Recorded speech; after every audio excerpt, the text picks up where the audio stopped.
Boa noite, graça e paz de Jesus a você, sua casa, sua família. Bem-vindo você que nos visita. E eu não vi quase ninguém ainda, né? Desde que a última vez que eu vi vocês foi o ano passado. Então, feliz ano novo para vocês. Nós estamos aqui juntos para adorarmos ao Senhor, para engrandecermos o nome dEle, para rendermos louvores a Ele. E antes eu queria dar, acho que 2 avisos. O primeiro deles é que domingo que vem voltamos com toda a nossa programação dominical, com EBD, culto da manhã e o culto da noite, tá? Então, semana que vem já se programa para estar conosco. E na última semana de janeiro, aquela semana que na segunda-feira é o dia 26, daquela última semana nós retornamos também com os nossos pequenos grupos. Viu, Murilo? Estamos voltando, hein? Então, você que faz parte de um pequeno grupo, já comece aí a se aquecer, porque na última semana de janeiro nós retornaremos com as nossas reuniões. E você que ainda não faz parte, assim como o Cacau tem dito, né? Considere isso no teu coração de fazer parte neste ano, para que você tenha esse privilégio de desfrutar da comunhão dos irmãos em mais um dia da semana, só que com um pouco mais de profundidade e intensidade. Porque aqui no culto é tudo muito corrido, né?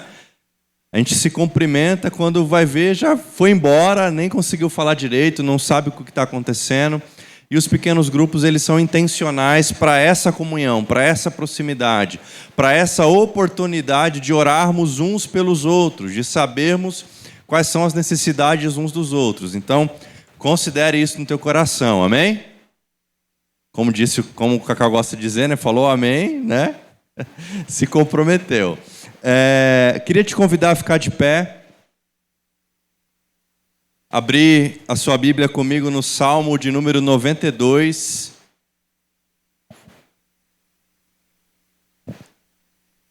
Salmo de número 92.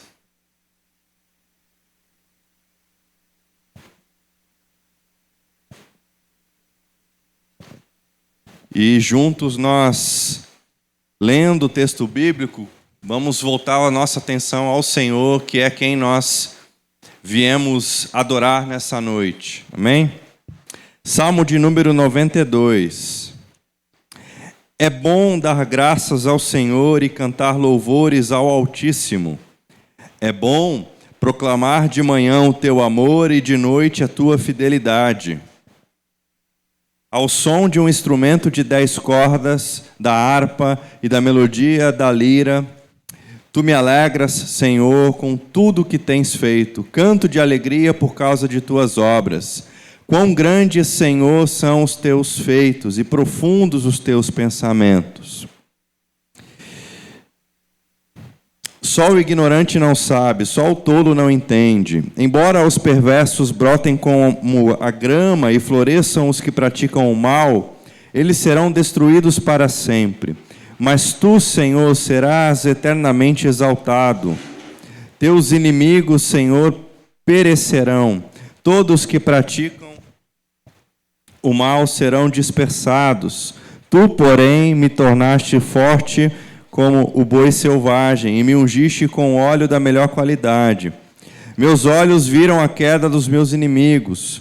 Meus ouvidos ouviram a derrota de meus perversos adversários. Os justos porém florescerão como palmeiras e crescerão como cedros do Líbano, pois estão plantados na casa do Senhor, florescerão nos pátios de nosso Deus, mesmo na velhice produzirão frutos, continuarão verdejantes e cheios de vida, anunciarão: o Senhor é justo, Ele é minha rocha, nele não há injustiça. É bom dar graças ao Senhor, amém? É bom podermos cantar a Ele. Nós não temos aqui instrumento de 10 cordas. Eu acho que se somar a guitarra aqui com esse aqui, vai dar mais de 10, né? 12, né? Nós não temos a harpa, nós não temos a lira, mas nós temos os instrumentos aqui. E nós temos os nossos corações que serão rendidos ao Senhor nessa noite. Amém? Vamos orar? Deus, nosso Pai bendito, Te adoramos, te bendizemos, exaltamos o teu nome. Sim, Senhor. Só tu és digno de receber a nossa adoração. Só tu és digno de todo louvor. A ti, Senhor, rendemos graças. A ti, Senhor, reconhecemos tudo que o Senhor tem feito por nós. E com gratidão, com o nosso coração quebrantado diante do Senhor, nós queremos te adorar nessa noite. Apesar das nossas imperfeições, apesar muitas vezes da distância que nos encontramos da imagem perfeita de Jesus, nós queremos e precisamos do Senhor. Enquanto nós te adoramos, visita-nos com teu Espírito Santo. Faz-nos transbordar na tua presença. E recebe, Senhor, o nosso canto como oração sincera diante do Senhor. Em nome de Jesus. Amém. Amém. Amém. Vamos juntos louvar ao Senhor, bendizer o seu nome.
teu amor por nós. Somos filhos amados pelo Senhor. Por isso te adoramos, Senhor.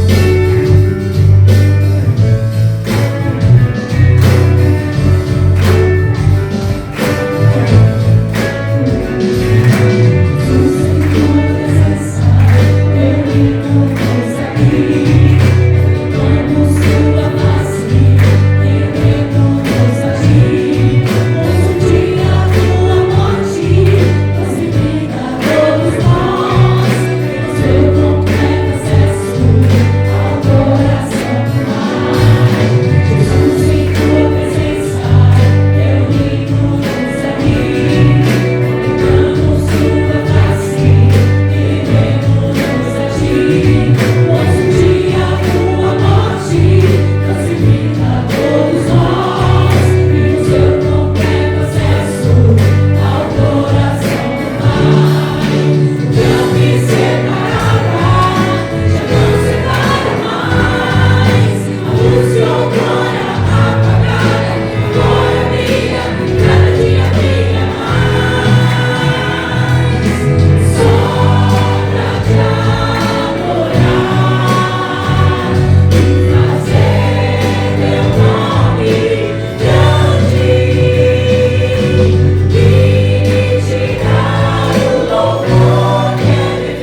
O Senhor nos fez para te adorar, para a tua honra e para a tua glória. E como é bom cantar louvores ao Senhor, ao nosso Deus, ao nosso Criador, ao nosso Salvador. O Senhor é digno de todo louvor. O Senhor merece toda adoração e nós nos rendemos ao Senhor e reconhecemos que o Senhor é Deus. Nos ajuda a viver uma vida de louvor, Senhor. Vem, seja o centro, Senhor.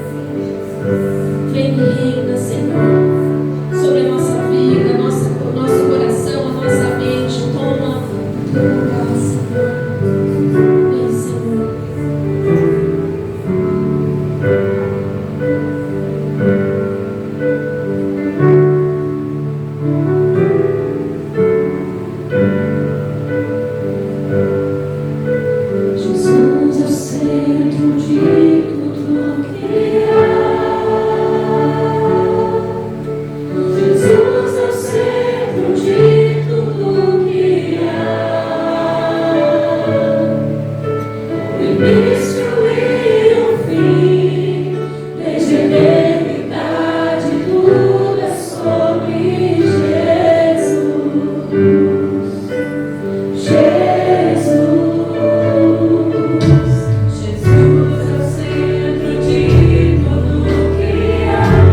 promessa muito especial, o seu próprio Espírito.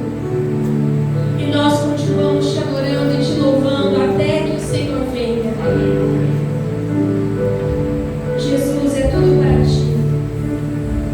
Que nós possamos aprender a caminhar com o Senhor, a andar com o Senhor, a te louvar em todo o tempo. Recebe essa celebração, recebe o nosso louvor e abençoa cada irmão aqui, Senhor. Cada um aqui, Senhor, que o Senhor sabe o motivo pelo qual está aqui, mas que seja fortalecido e renovado pelo teu poder. Pelo poder daquele que venceu a morte, pelo poder daquele que pode todas as coisas. Em nome de Jesus nós te louvamos, te agradecemos. Amém. Você pode se assentar, enquanto isso nós convidamos as crianças para virem à frente.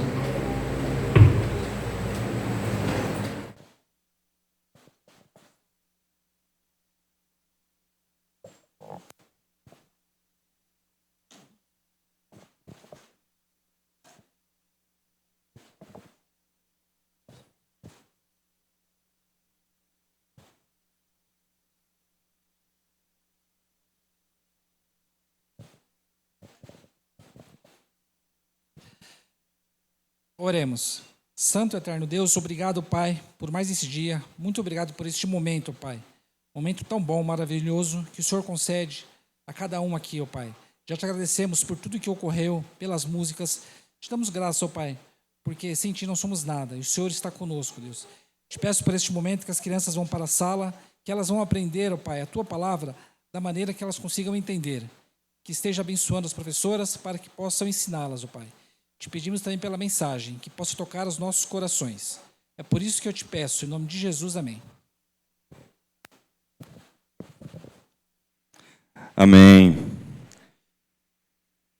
Quero convidar você a abrir a sua Bíblia comigo na carta do apóstolo Paulo aos Filipenses.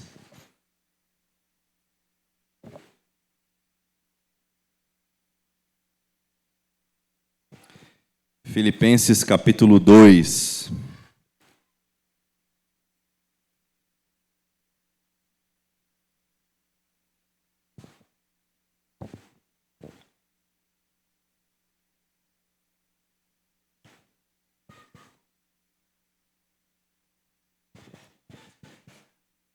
Geralmente, essa época do ano, entre os últimos dias de dezembro e os primeiros dias de janeiro, são dias em que as pessoas costumam estabelecer as metas para o ano que se aproxima ou que já se iniciou, né? Então, algumas pessoas planejam ir para a academia, por exemplo, outras planejam fazer algum investimento, começar a construir uma casa, ter filhos, se casar.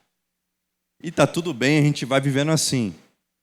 Só que também, nesse contexto que a gente vive, especialmente de redes sociais, essa época também é uma época em que surge diante dos nossos ouvidos e dos nossos olhos e das telas dos nossos celulares a promessa de que 2026 vai ser o ano da sua vida. Você já ouviu essa promessa aí ou não? 2026 vai ser o melhor ano da sua vida. Né? Aí todo mundo diz amém, aleluia, glória a Deus. Né? E a ideia que se tem com esse discurso também é de incentivar as pessoas a buscarem a melhor versão de si mesmo. Então você vai se exercitar, se dedicar para atingir a melhor versão de si mesmo, para que esse ano seja o melhor ano de toda a sua vida. E com essa linha de raciocínio também vão dizer, olha, não dê ouvidos àquelas pessoas que nunca construíram nada. Não dê ouvidos àquelas pessoas que não querem, que não vão te ajudar a alcançar os seus objetivos. Não é mais ou menos essa conversa que a gente escuta por aí? Só que há um paradoxo diante do Evangelho, diante da mensagem bíblica. Né? Qual é esse paradoxo? Né?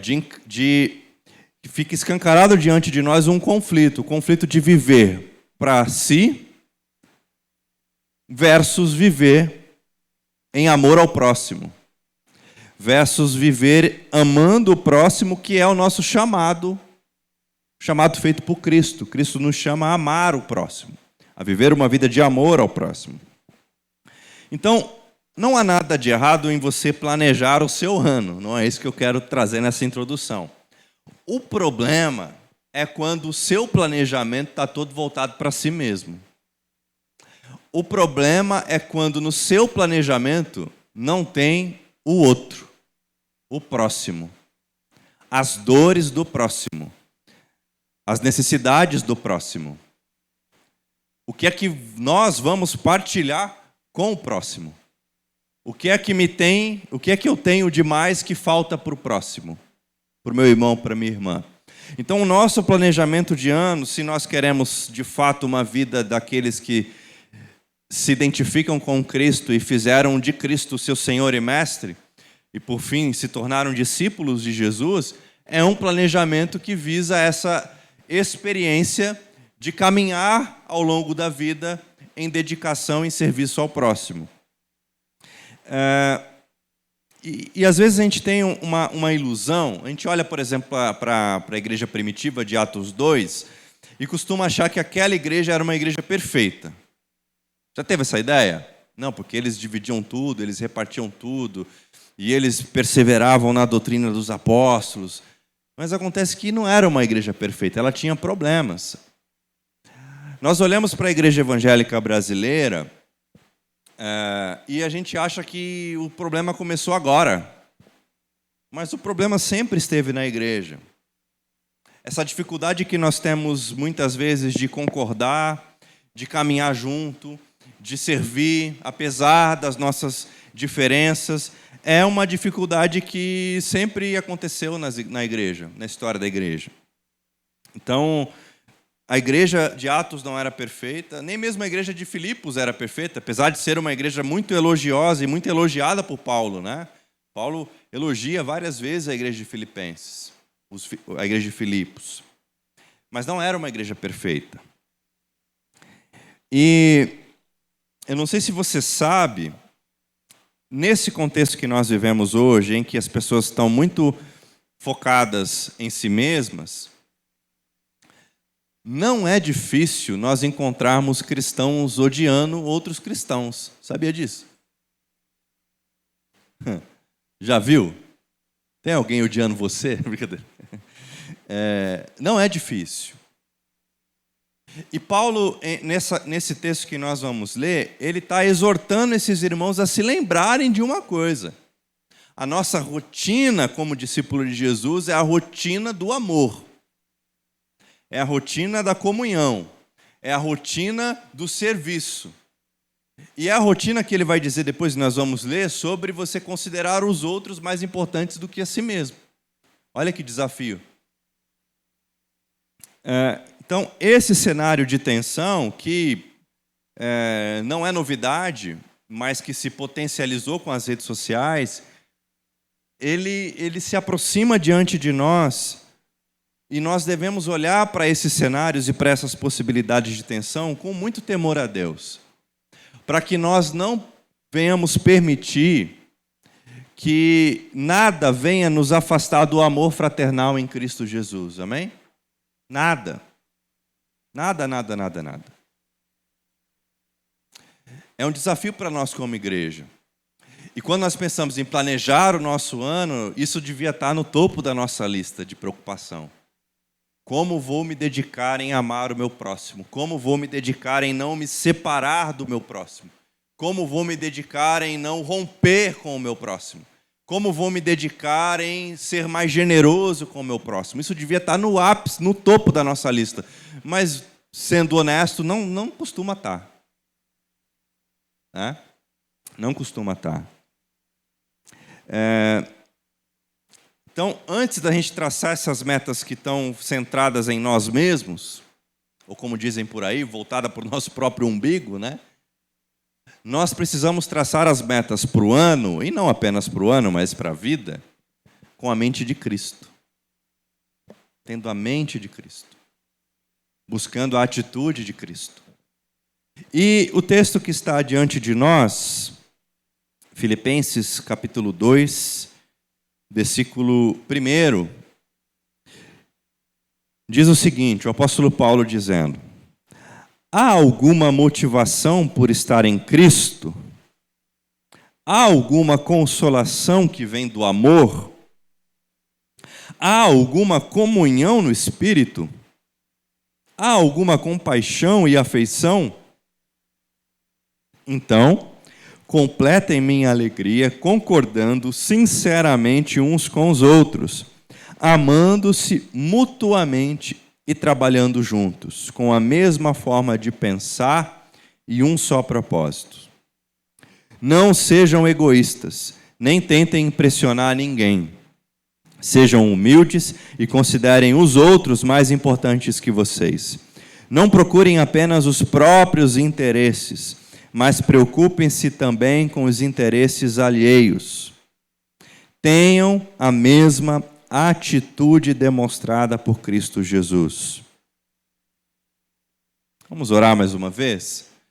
Deus nosso Pai, aqui estamos mais uma vez diante da Tua Palavra e te pedimos, Senhor, que apesar de mim, da minha imperfeição, que o Senhor venha falar com todos e com cada um de nós.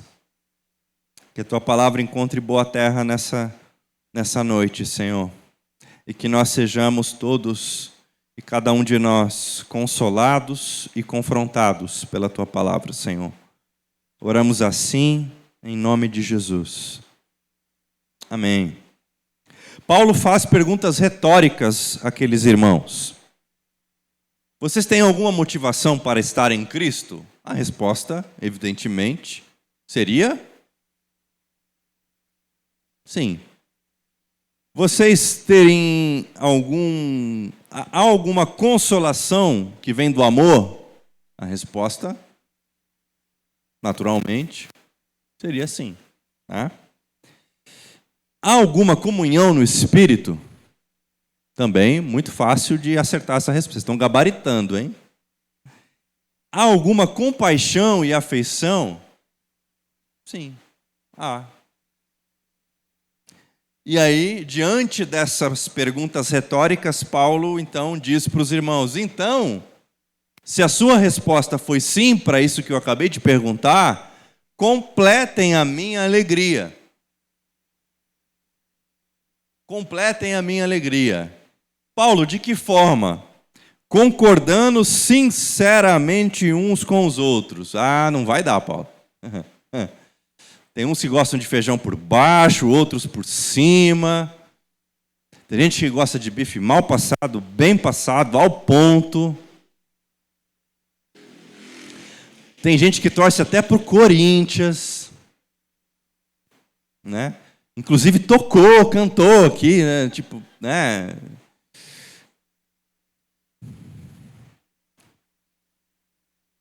Tem gente que gosta de cachorro, outros gostam de gato, outros não querem ter nenhum tipo de pet. Uns gostam de Lula, outros de Bolsonaro, outros de nenhum dos dois. Uns preferem o Campeonato Brasileiro, outros preferem a Liga Europeia. Como é que a gente vai concordar? Sinceramente uns com os outros. Porque o nosso motivo de concordância, a partir da lógica bíblica, não é a pessoa que está diante de mim com uma opinião contrária à minha, mas é aquilo que Cristo fez por mim e por ela. Por que é que eu me dedico em concordar sinceramente com os meus irmãos?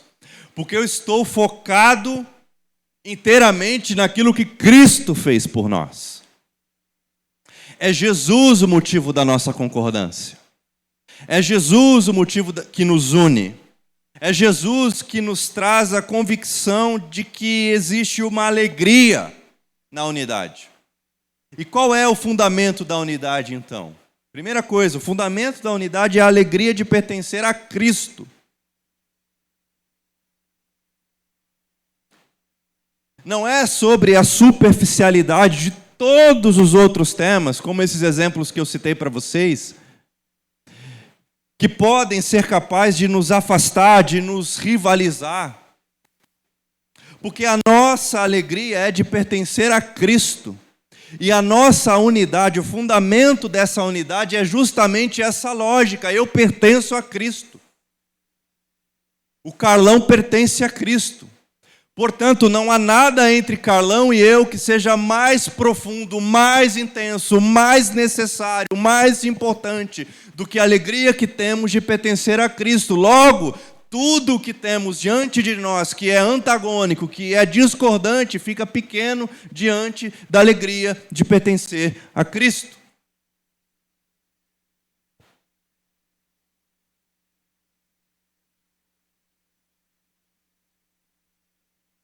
A unidade não é uma ideia legal, é uma consequência teológica. Você é grato por estar em Cristo? Sim, então, seja um com seu irmão, no sentido de ser corpo com ele.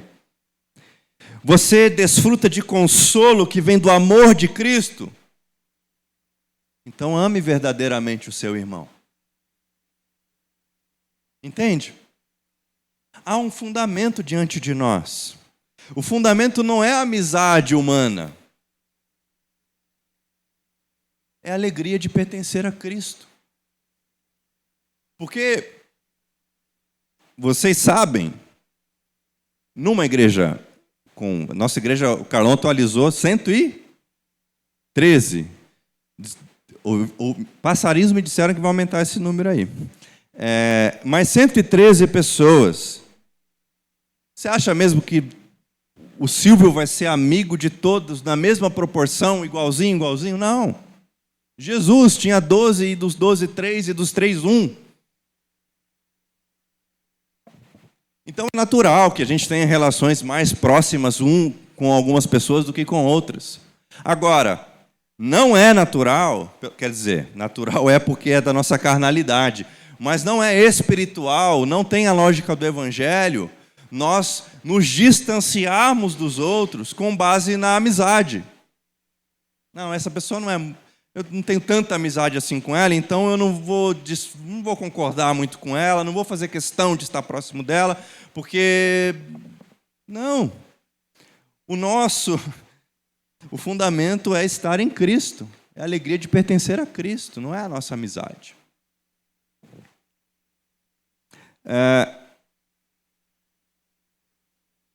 E por estarmos em Cristo, deve haver um crescimento do amor. Já parou para pensar nisso? Que o certo seria o seguinte: quanto mais eu caminho com Jesus, quanto mais eu o conheço, quanto mais eu aprendo dele, mais eu amo as pessoas. Não deveria ser esse o nosso projeto, a nossa jornada? Uma vida em que nós nos dedicamos em conhecer a Cristo e imitar a Cristo. Hoje conheci uma nova porção do caráter de Cristo, amanhã eu vou tentar imitar essa nova porção que eu conheci. E assim a gente vai na nossa vida vivendo essa realidade de ser empoderado pelo Espírito Santo para nos tornarmos capazes de exercer esse amor que vem de Deus para nós. Não é nosso, não é capacidade nossa, mas é a ação do Espírito em nós. E o amor vai crescendo. Deveria ser assim. Deveria ser assim. Curioso, né? O apóstolo Paulo, nesse momento em que ele escreve isso, ele estava preso. Se liga, Silvio. Paulo estava preso. O que é que alguém preso deve... Você imagina alguém preso. Imagina você sendo preso. Qual vai ser a sua preocupação número 1? Ser liberto, certo? Não era a preocupação número 1 do Paulo. A preocupação número 1 do Paulo era a saúde da igreja. Curioso, né? Curioso. Paulo não está preocupado, em primeira instância, com o seu próprio interesse, mas com aquilo que beneficiaria os outros. E essa alegria que Paulo diz, né, ela só é completa quando a igreja vive em harmonia. E sabe você, a igreja de Filipos não era uma igreja que tinha problema de harmonia. Mas é como se Paulo estivesse dando uma vitamina para, né, evitar possíveis problemas futuros. Ele está antecipando qualquer tipo de problema, prevenindo, né, porque diz o ditado que prevenir é melhor do que remediar. Então ele está prevenindo, oferecendo para aqueles irmãos uma profundidade de entendimento, para que a sua alegria fosse completada. Porque é o seguinte, a igreja que não milita pela causa do evangelho, ela vai militar pela posição do vaso, se vai militar se põe a árvore de Natal, se tira a árvore de Natal, vai militar se pinta a parede de preto, de cinza, de branco. A igreja que não se envolve com o evangelho, ela vai brigar por outras coisas. Mas o nosso chamado e a nossa missão é o anúncio do evangelho. Então, a natureza dessa unidade, sobre pensar a mesma coisa, ter o mesmo amor, não é uniformidade de personalidade. Não, a igreja de Filipos era uma igreja diversa, com muita representatividade étnica, inclusive. E com isso, se há representatividade e diversidade étnica, há diversidade de cultura. Não é sobre isso, mas sobre a harmonia de propósito. Qual é o nosso propósito como igreja? Qual é o nosso propósito como discípulos e discípulas de Jesus? Quais são as metas de um discípulo de Jesus? Já parou para pensar nisso? Eu fiquei me perguntando enquanto eu preparava a mensagem, porque as metas da sociedade a gente já sabe. Mas quais são as metas de um discípulo de Jesus? Como deve ser essa lista, hein?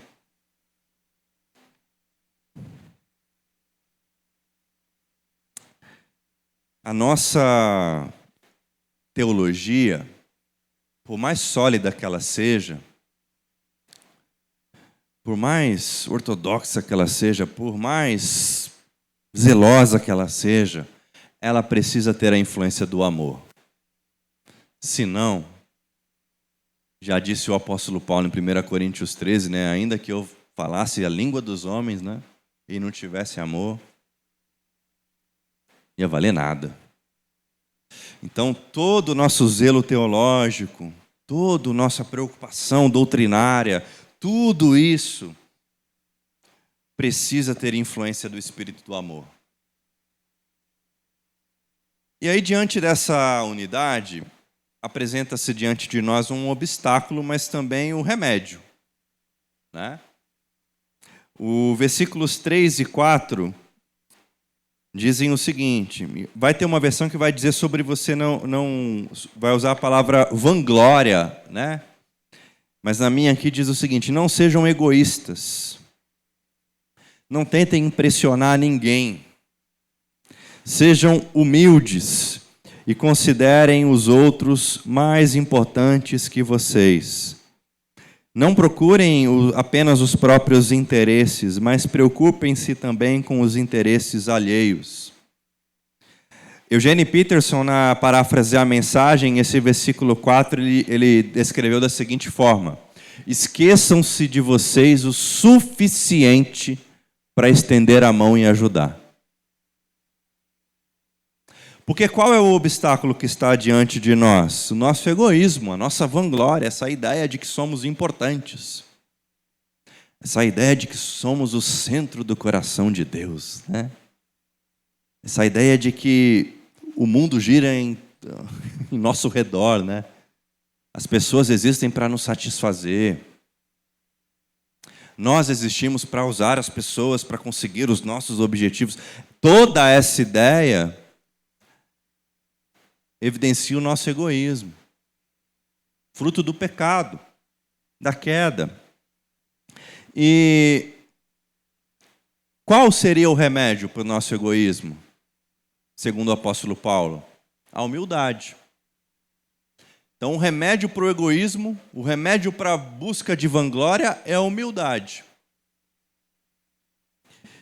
Paulo aqui, ele identifica, né? Nada façam por partidarismo ou vanglória.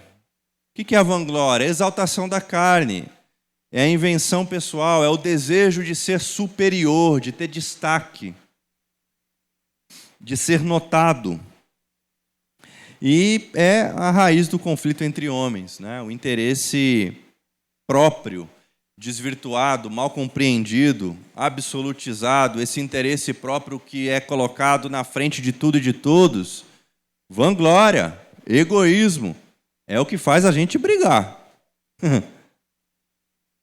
Pode ver, se deu briga, tem alguém sendo egoísta. Geralmente os dois. Geralmente os dois. E qual é o remédio? Sejam humildes. Busquem uma vida de humildade.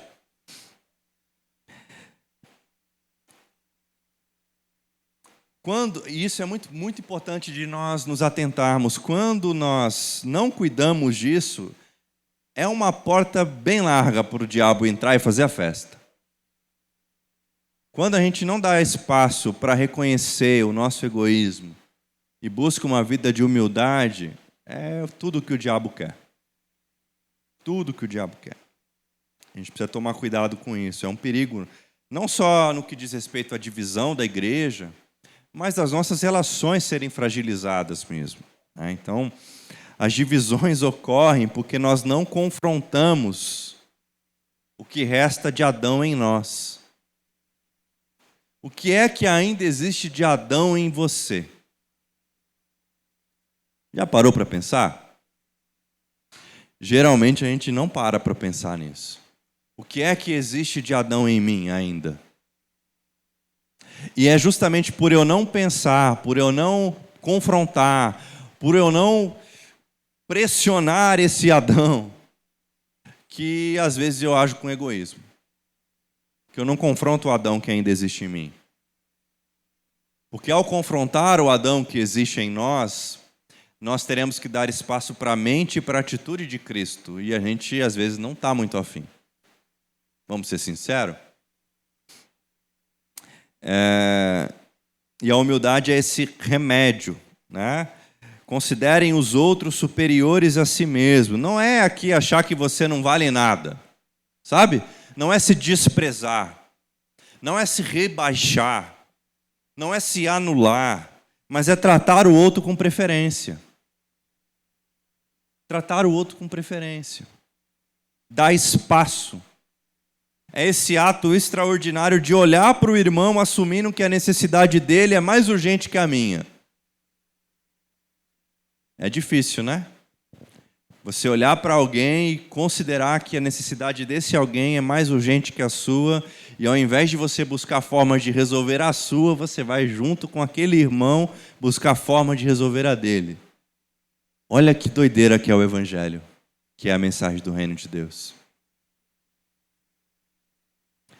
E por que é que nós nos dedicamos nesse compromisso de cuidado e serviço e amor com o outro? Porque nós sabemos que o Senhor cuida de nós.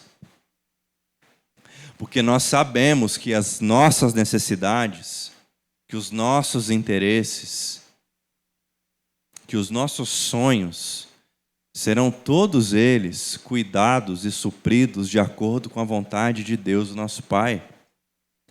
Portanto, não nos preocupamos e servimos. Precisamos olhar para fora, né? Paulo ele não está nos proibindo, nos advertindo, nos condenando, que você não deve ficar cuidando da sua vida. Não é isso. Não é sobre a sua sobrevivência. Mas é sobre você ficar apenas olhando para você mesmo. Apenas preocupado consigo mesmo. Entende a diferença?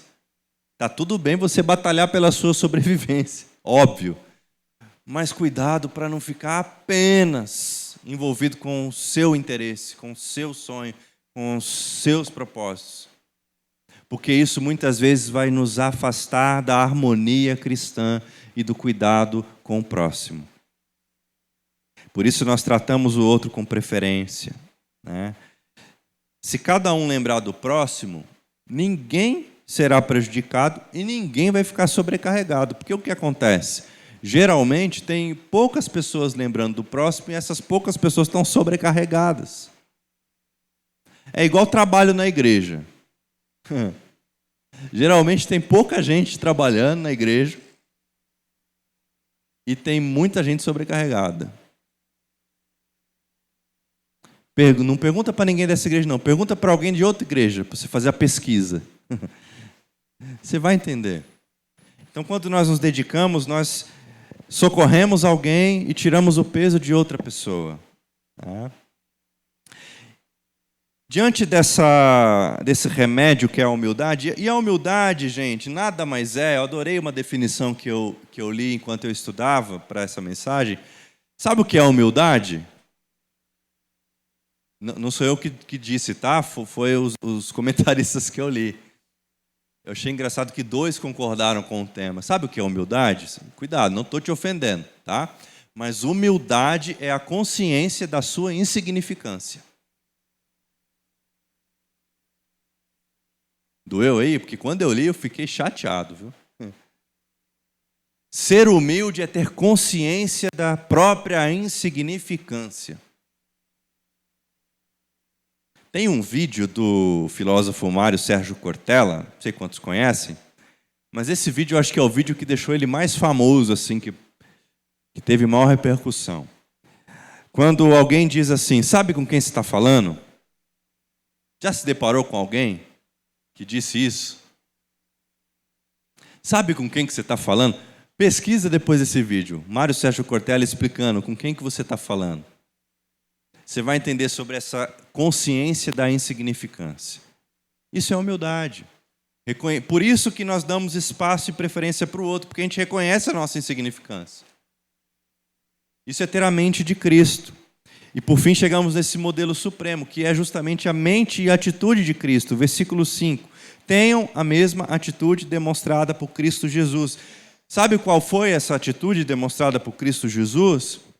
Versículo 6. Embora sendo Deus, não considerou que ser igual a Deus fosse algo a que devesse se apegar. Em vez disso, esvaziou a si mesmo e assumiu posição de escravo e nasceu como ser humano.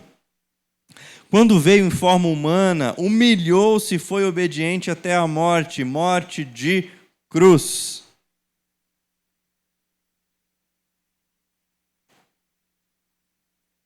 Não é sobre sermos bonzinhos, não é sobre moralismo, mas é sobre ter a mente de Cristo, sobre ser como Cristo. Pensa comigo, se Cristo, embora sendo Deus, se tornou escravo, servo, abriu mão dos próprios interesses, abriu mão dos próprios privilégios, abriu mão do seu trono. Por que é que o Ranieri não pode? Aliás, por que é que o Ranieri não deve? Né? Por que é que eu tenho que me considerar essa pessoa intocável, inquestionável, incorruptível? Por que é que eu tenho que me considerar essa pessoa que está sempre certa, que sabe de tudo, que tem a opinião mais embasada? Por que é que eu não cedo espaço com a mente de Cristo para que o outro não apenas exista, mas viva em comunhão comigo? Diante da minha consciência, da minha própria insignificância.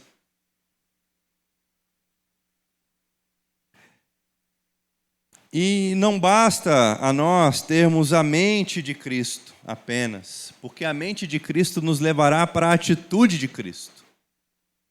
Precisamos agir, precisamos nos envolver nesse cuidado com a criação e com tudo que Deus criou. Deixa eu contar uma coisa para você. Presta bem atenção nisso que eu vou dizer. Se você tiver que guardar uma frase, você guarda essa. Quem ama Cristo, ama quem Cristo ama. Quem ama Cristo, ama quem Cristo ama. Quem é que fica de fora do amor de Jesus?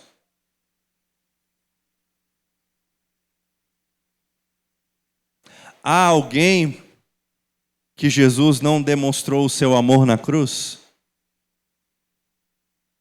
Então, quem ama Cristo, ama quem Deus ama. Ama quem Cristo ama. E é assim que nós deveríamos planejar o nosso ano.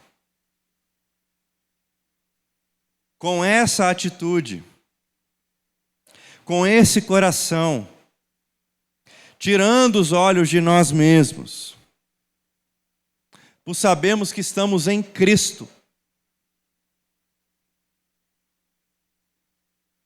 Não como quem está brigando e lutando por migalhas de honra, mas como quem está interessado em honrar e engrandecer o nome de Jesus.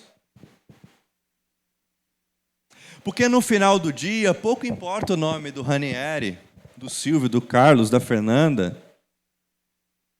No final do dia, o nome que nós queremos declarar, anunciar, é o nome de Jesus. Mas se nós não amamos a quem Deus ama, nós não anunciamos o nome de Jesus, nós anunciamos o nosso nome, que é egoísta, que busca os próprios interesses, que não se dedica no cuidado com o próximo. Então nós devemos planejar o nosso ano amando quem Deus ama. Amém, gente? Vocês estão aqui comigo? Vocês já desligaram e estão só no modo avião aí? Nós precisamos planejar o nosso ano assim, imitando a Jesus. Esse ano vai ser complexo, hein? Que o Senhor nos ajude e nos lembre que nós devemos amar a todos aqueles a quem Deus ama. E Deus ama as pessoas que você odeia. Se é que você odeia alguém. Na verdade, a gente não devia odiar ninguém. Mas se por acaso você estiver aí com um ódiozinho de alguém, deixa eu te contar um segredo. Jesus morreu por essa pessoa.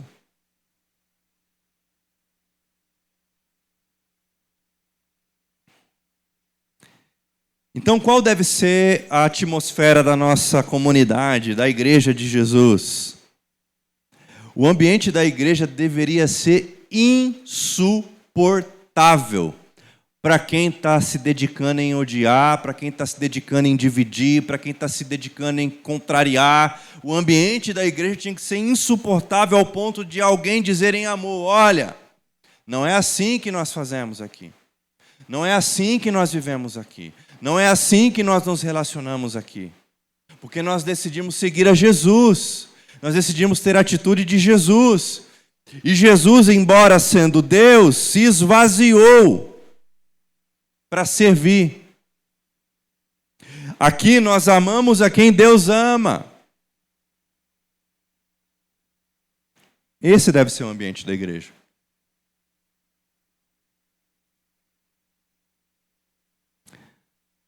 Vamos recapitular então, para concluir?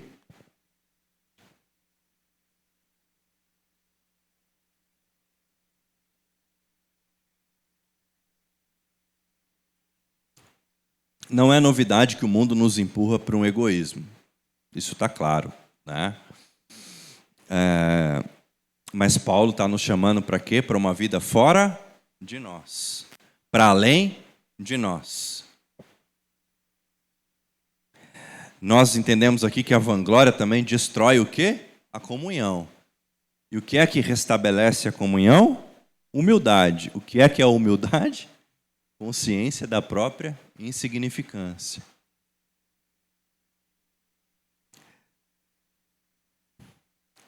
Toda vez que você for tentado em colocar as suas opiniões acima das pessoas, lembre-se que a nossa melhor versão é quando nós nos parecemos mais com Cristo.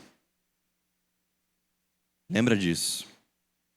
A melhor versão de nós mesmos não é um eu mais rico, mais magro, mais forte, mas é um eu mais parecido com Cristo. Amém? Então, na nossa lista, por que não incluirmos, refletirmos sobre não sermos motivos de divisão, sobre não buscarmos o meu interesse antes do meu irmão, sobre vencer tensões políticas com amor sacrificial. Por que eu não coloco na lista que esse ano eu vou ser mais generoso com os que precisam? Vou me dedicar mais em oração pelos meus irmãos. Estou dando sugestões de coisas para você colocar como meta para o seu ano. Vencer a timidez e construir novas relações de comunhão em Cristo. Não se acovardar e pedir perdão todas as vezes que forem necessárias. Priorizar a comunhão com os irmãos, o tempo em comunidade, o serviço ao reino de Deus. Porque se nós estabelecermos uma lista com coisas como essas, nós vamos caminhar nessa peregrinação de pessoas que estão buscando ser mais parecidas com Jesus. E enquanto mais elas se parecem com Jesus, mais elas amam aqueles a quem Deus ama. E ninguém fica de fora desse amor. Amém? Você já pensou no testemunho que seria para o mundo se vivemos não tendo em vista apenas os nossos próprios interesses, o mundo vendo como seria toda a sociedade se toda a sociedade se amasse como os cristãos se amam? Mas dá uma olhada hoje. Acho que a sociedade não está tendo um bom exemplo. Que lindo seria se a sociedade, ao olhar para nós, é isso que o texto bíblico diz, né? Que eles caíam na graça do povo, inclusive daqueles que eram descrentes. A nossa missão como quem anuncia o Evangelho é comunicar ao mundo que há amor entre nós. Que há amor em nós. Que há amor que nos afetou, nos atingiu, nos transformou e que é esse amor que nós derramamos. Essa é a mensagem que temos. Esse é o desafio que temos. E a nossa oração é para que Deus mate o nosso egoísmo e nos dê a mente de Cristo para enfrentarmos esse ano com a mesma atitude de Cristo, que esvazia-se de si mesmo e serve. Amém? Vamos orar?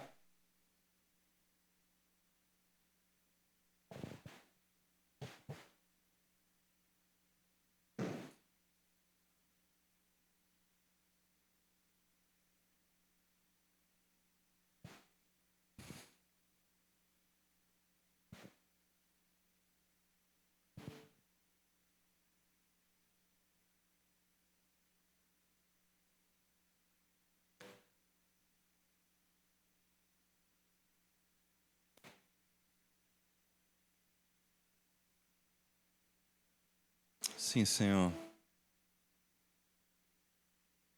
Sim, Jesus.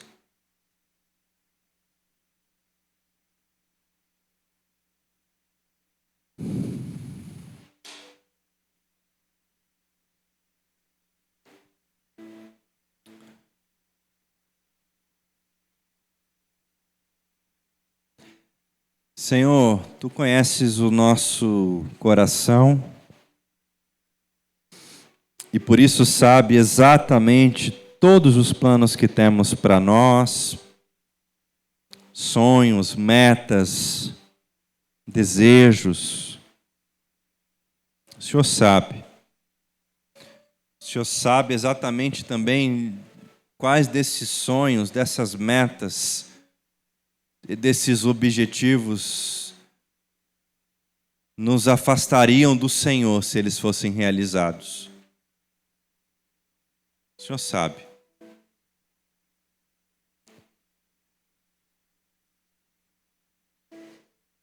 E que bom que o Senhor sabe, porque nós podemos nos aproximar sem constrangimento de Ti e clamar por aquilo que o apóstolo Paulo descreveu como metanoia. Clamar por essa renovação, transformação da nossa mente, para que tenhamos a mente de Cristo. A mente de Cristo. Porque, guiados pela mente de Cristo, Senhor, muitos desses planos, dessas metas, desses objetivos, nem estariam nas nossas listas e nos nossos pensamentos.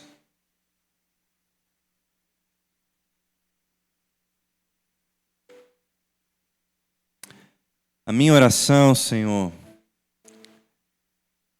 é que o Senhor, sim, nos ensine a fazer planos, a nos organizarmos, a sermos assertivos, responsáveis, mas que o Senhor nos impulsione a sermos generosos, amorosos, perdoadores, pacientes.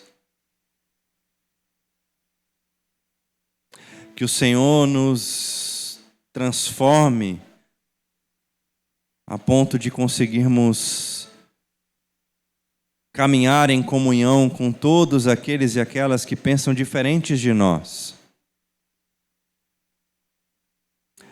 Com a consciência de que o que estabelece a nossa unidade não são as nossas diferenças, mas a alegria de pertencer a Jesus. Nós pertencemos ao Senhor. Somos teus, ovelhas do teu pastoreio. Que essa convicção de que somos amados por ti, protegidos por ti, sustentados pelo Senhor, que isso nos dê a paz necessária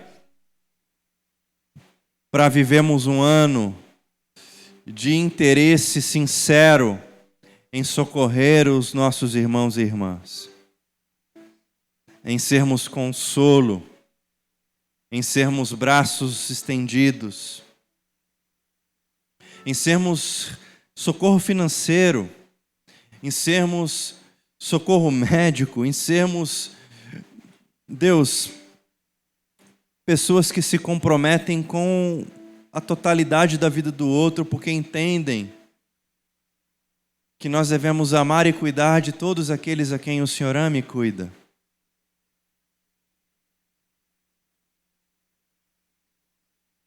Que seja assim, Senhor, neste ano. Para a honra, para a glória do Teu santo e precioso e bendito nome, o nome de Jesus, e para o nosso bem. Que a graça do nosso Senhor Jesus Cristo, o amor de Deus, o nosso Pai, a comunhão, a consolação, a presença poderosa do Espírito Santo, seja com você, seja com a sua casa, seja com todos aqueles que clamam e amam a Jesus, hoje, sempre, até que Ele venha, em nome de Jesus. Amém.